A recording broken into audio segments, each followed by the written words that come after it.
सैथाजखी नंबू लैकंलादा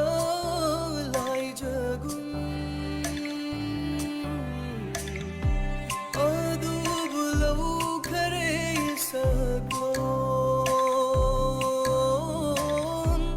इयाइगी कोंगोलगुम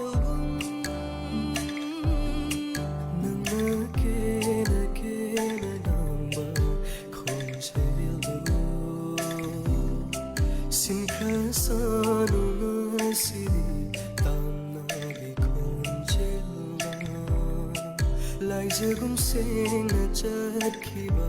ibanagi nungsiwari